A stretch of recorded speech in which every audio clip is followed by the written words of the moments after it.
Hello everyone, welcome to this channel. I hope आप सब अच्छे होंगे और आपकी प्रिपरेशन भी अच्छे से चल रही होगी। तो यहाँ पे हमारा एसबीआई क्लर्क का जो नोटिफिकेशन रिलीज़ हो गया है और जो हमारे पास प्रीलियम्स की डेट्स निकल के आ रही हैं वो हमारे पास 22 फेब है।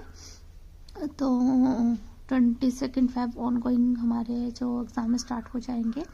और अगर कोई अभी प्रिपरेशन स्टार्ट करना चाहता है तो वो कर सकता है। एंड आज मैं बताऊंगी कि आप इंग्लिश को कैसे प्रिपेयर कर सकते हैं एसबीआई क्लर्क के लिए। तो आप बहुत ही अच्छे से बहुत ज़्यादा हमारे पास 60 डे का आप प्लान बना सकते हो, वो मैं आपको वीडियो ला दूंगी।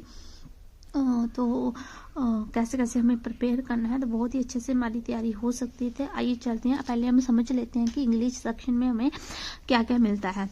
तो सबसे पहले तो हमें आरसी आएगा, प्रीलियम्स में एक आरसी मिलता है प्रीलियम्स में।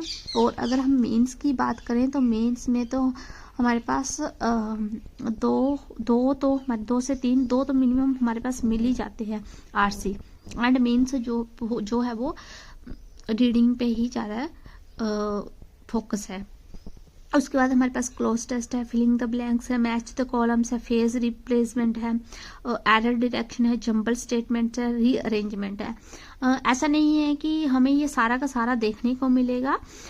ये सारा जैसे एक शिफ्ट में फिलिंग द ब्लैंक्स आ गया तो दूसरी शिफ्ट में फिलिंग द ब्लैंक्स नहीं होगा, मैच द कॉलम्स होगा। ऐसे ही है, मतलब कि या एक तो आरसी आता है, एरर डिटेक्शन आ जाता है हमारे पास। इसके हमारे पास 10 क्वेश्चन होंगे आरसी के, और इसमें दो क्वेश्चन इसमें या तो आपको सिनोनिम एंटोनिम मिल जाएंगे या तो आपको फिलिंग द ब्लैंक्स मिल जाएंगे। ओके, एंड जो 8 क्वेश्चन होंगे वो आरसी रिलेटेड होंगे। एंड उसके बाद हमारे पास एरर डिटेक्शन के क्वेश्चन आते हैं, 5 क्वेश्चन हमारे पास एरर डिटेक्शन के मिल जाएंगे।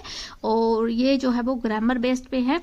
तो इसके लिए मैं बता देती हूँ, सारे का सारा जो प्रीलियम्स का है सिर्फ 5 नंबर का ही हमारा ग्रामर बेस्ड है, ग्रामर बेस्ड आएगा, बाकी सारा हमारा रीडिंग पे ही फोकस है। तो सबसे पहले मैं आपको बता देती हूँ कि हमारी जो इंग्लिश में आपको कैसे प्रिपेयर करना है। सबसे रोज आपको रीडिंग स्टार्ट करनी है, ठीक है। आपको कुछ ना कुछ तो आपको रीड करना है। ये नहीं है कि अगर कोई आपको नोबल बोल रहा है, कोई टफ चीज से आपको नहीं करना है स्टार्ट रीडिंग। जो आपको अच्छा लगता है रीड करने में, जिसमें आपका इंटरेस्ट है, स्पोर्ट्स में, फैशन में, जिसमें भी आपका इंटरेस्ट में, उसकी मैगजीन उठा लीजिए, उसको रीड करना स्टार्ट कर दीजिए। जैसे जैसे आपको धीरे धीरे समझ आना स्टार्ट हो जाए, आपकी रीडिंग अच्छी हो जाए, तो आप एडिटोरियल पे स्किप कर दो, ठीक है। आप एडिटोरियल को पढ़ना स्टार्ट कर दो। पहले उसको पढ़ना नहीं है तो एडिटोरियल कहाँ से पढ़ोगे आप? निमिषा बंसल मैम यूट्यूब पे है, तो डेली उनका एडिटोरियल सेशन आता है। तो सबसे पहले आपको उनका सुनना है। मतलब कि अगर आपको बिल्कुल भी समझ में नहीं आता है एडिटोरियल, तो आपको उनका 1 वीक तक, मैक्सिमम 1 वीक तक आपको क्या करना है, एडिटोरियल आप उनको सुनना है कि वो कैसे वो पढ़ा रहे हैं, कैसे आपको क्या बता रहे हैं, उस तरीके से ही आपको फॉलो करते जाना है। उसके बाद क्या करना है, आपको उस एडिटोरियल को क्या करना है, जब भी मैम पढ़ाते हैं तो आपको सबसे पहले आप खुद आपने रीड करना है। जो भी एडिटोरियल होगा खुद आपने रीड करना है और आपने समझना है। उसके बाद जो मैम करवाएंगे वो आपने देखना है कि आपको किस तरीके से आ रहा है। अगर आपका दोनों का सेम, मैम का और आपका जो समझने का तरीका है वो सेम है, तो इसका मतलब कि आपका एडिटोरियल पढ़ने का तरीका सही है। ओके, तो ऐसे आपका एडिटोरियल करना स्टार्ट करना है। उसके बाद आती है हमारे पास एरर डिटेक्शन। ये जो 5 क्वेश्चन है ये कहाँ से करने हैं, तो ये हमें करने हैं 120 रूल ऑफ ग्रामर है। ये भी निमिषा बंसल यूट्यूब चैनल पे मैम ने ये पूरी की पूरी 120 रूल ऑफ ग्रामर की पूरी वीडियो आपको मिल जाएगी। आपको सर्च कर लेना है एंड वहां से आपको 120 रूल ऑफ कर लेने हैं सारे के सारे ग्रामर के। तो यहाँ से आपके 5 नंबर पक्के हो जाएंगे। ये नहीं है कि आप इनको रट लोगे तो आपके 5 मार्क्स कंप्लीट है, नहीं। आपको उसके बाद क्या करनी है, इसके बाद आपको प्रैक्टिस भी करनी है, उसके बाद ही आपको नंबर मिलेंगे।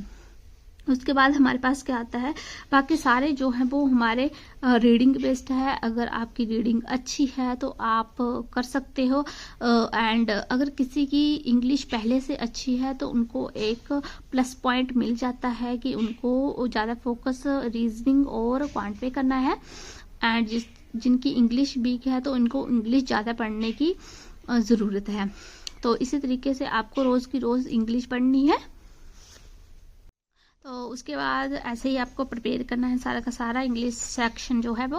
और उसके बाद अगर हम मेंस की बात करें तो मेंस को भी आपने साथ में लेके चलना है। ट्यूटोरियल को आपने अच्छे से कंप्लीट करके पढ़ना है।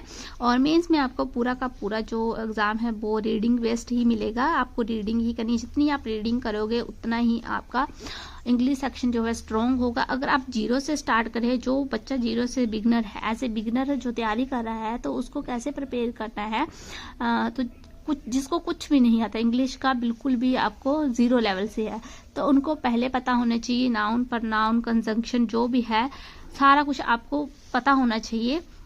अब उसके बाद ये आपको सारी की सारी जो इसके जो टॉपिक्स हैं वो आपको निशा बंसल मैम के यूट्यूब चैनल पे आपको मिल जाएंगे। तो वहाँ से आपको सारे के सारे जो सारे के सारे जो आपको टॉपिक हैं वो आपको वहाँ से कंप्लीट कर लेने हैं, और उसके बाद ही आपको बाकी आगे का आपको प्रोसेस स्टार्ट करना है। ओके, तो इस तरीके से ही आपको इंग्लिश की तैयारी करनी है। एंड जैसे आपका ये सब कुछ हो जाए उसके बाद आपको मॉक लगाना स्टार्ट करने हैं। मॉक आपको मैंने बताया है पहले ही, मॉक से स्टार्ट नहीं करना है, आपने क्विज़ से स्टार्ट करना है, जो कि आपको अड्डा 247 पे आपको डाउनलोड कर लेना है। और वहाँ से आपको जो छोटी छोटी क्विज़ आती हैं वहाँ से आपको क्विज़ करना स्टार्ट कर देना है। ओके, वहाँ से आपको क्विज़ करनी है। एंड उसके बाद आपको मॉक पे, सेक्शनल मॉक पे आपको स्किप करना है। तो ऐसे ही आपको पूरा का पूरा आपको एग्जाम रिलेटेड यही है कि आपको अगर आप इस तरीके से रोज के रोज आप पढ़ोगे तो आपका जो एसबीआई क्लर्क है बहुत ही अच्छे तरीके से आपका क्लियर हो जाएगा। और मेंस का भी साथ साथ में आपने ऐसे कर लेना। अगर आपको इसके रिगार्डिंग कोई भी डाउट होगा तो आप मुझे पूछ लेना, कमेंट करके पूछ लेना, तो मैं आपको आंसर दे दूंगी। ओके, तब तक के लिए मिलते हैं। अब मैं आपको नेक्स्ट वीडियो में बताऊंगी कि आपको कैसे पेपर अटेम्प्टिंग कैसे करना है, आपको मॉक कैसे लगाने हैं, तो सारा मैं आपको बताऊंगी। तब तक के लिए बाय।